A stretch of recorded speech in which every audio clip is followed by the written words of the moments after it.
Assalamualaikum, selamat pagi sahabat petani dimanapun berada. Semoga diberikan kesehatan.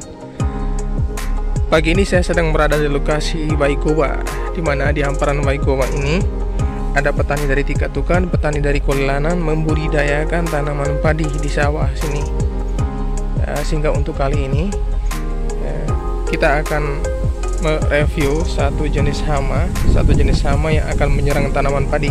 Karena ini lihat, tanaman padi ini sudah mulai muncul malah ya, sudah melewati fase vegetatif 2, artinya sudah sekitar 50 hari sudah masuk usianya seperti ini. Dan biasanya saat menjelang munculnya malah ini masih masak. Jenis hama yang akan saya review untuk kali ini adalah ini dia. Ada hama ini.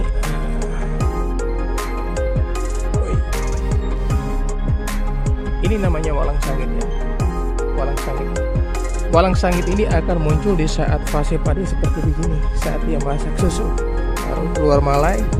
Ini belum terlalu berisi ya. Ini masih belum berisi. Sebentar lagi kalau saat masak susu, artinya dalamnya sudah mulai berisi tapi masih berair, itu mereka mulai akan menyerang. Mereka akan mulai menyerang karena makanannya mereka itu adalah seperti itu. Ini lihat sudah banyak sekali ini. Mereka sudah bergantungan. Ini cukup banyak sekali. Ini adalah hama utama ya. Hama utama tanaman padi pada saat fase yang seperti begini. Untuk itu kepada para petani kami menganjurkan agar yang pertama kita mengendalikan secara mekanik. Secara mekanik itu yang namanya hama penyakit ataupun hama tanaman ataupun makhluk hidup yang lainnya juga, bukan hanya hama tanaman, kita pasti selalu membutuhkan sandang pangan papan. Kalau untuk yang jenis hama begini, pakaian mereka tidak butuh ya. Mereka paling butuh rumah dengan makanannya. Nah, rumahnya itu mana? Rumahnya itu adalah tempat-tempat teduh yang di sekitar pematang kita.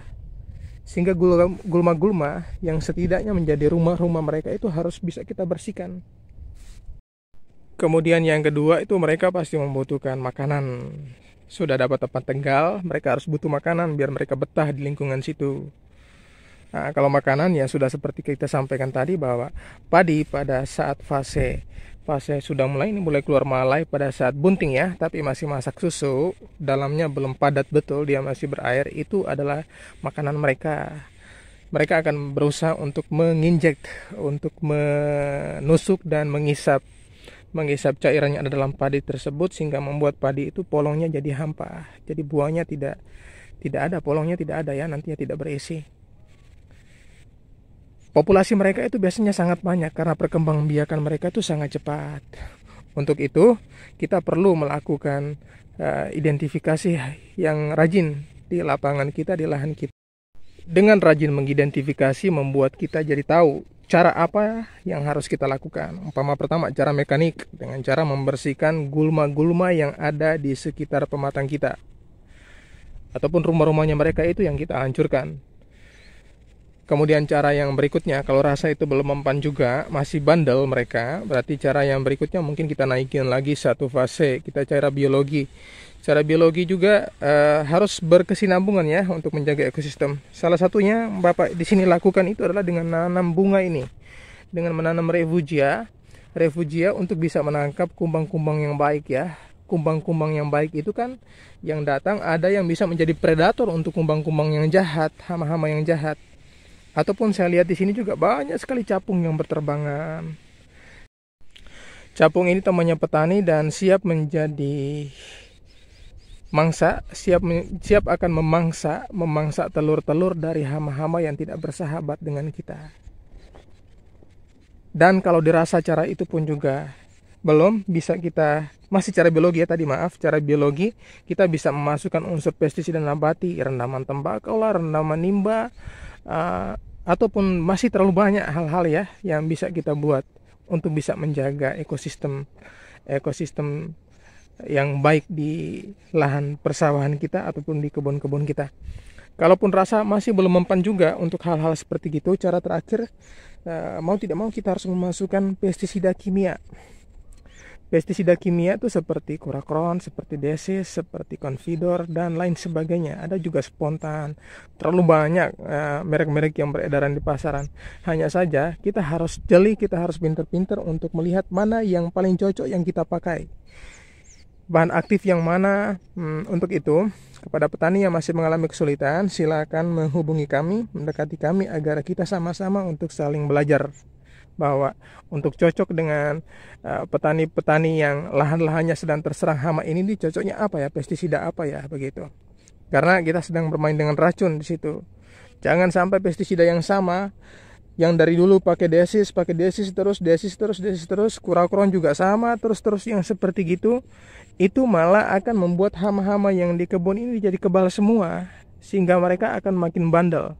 Kita melakukan pola zigzag ya. Hari ini desis dengan bahan aktif umpama bahan aktif saya kurang terlalu tahu ya desis apa ya. Tapi bisa kita lihat di kemasannya. Nanti kita bisa zigzag lagi dengan bahan aktif yang lain, insektisida bahan aktif lain umpama BPMC ataupun Cypermethrin dan lain sebagainya. Kita melakukan pola zigzag untuk bisa mengibuli mereka. Jangan sampai yang sama-sama terus kita gunakan. Nanti satu obat yang kita sama, yang satu pestisida yang kita gunakan itu jadi tidak berarti apa-apa lagi, tidak banyak menolong kita. Demikian ya Bapak Ibu sekalian, masih banyak hal yang untuk kita bisa saling belajar bersama. Silakan bertanya ataupun kami yang bertanya kepada yang lebih berpengalaman di lapangan. Tujuan kami itu seperti gitu, bukan untuk mengajari, tapi untuk sama-sama saling belajar demi ketahanan pangan kita. Semoga stok pangan kita di daerah kita yang tercinta ini lebih banyak lagi yang tersedia. Dengan begitu kita bisa membantu Indonesia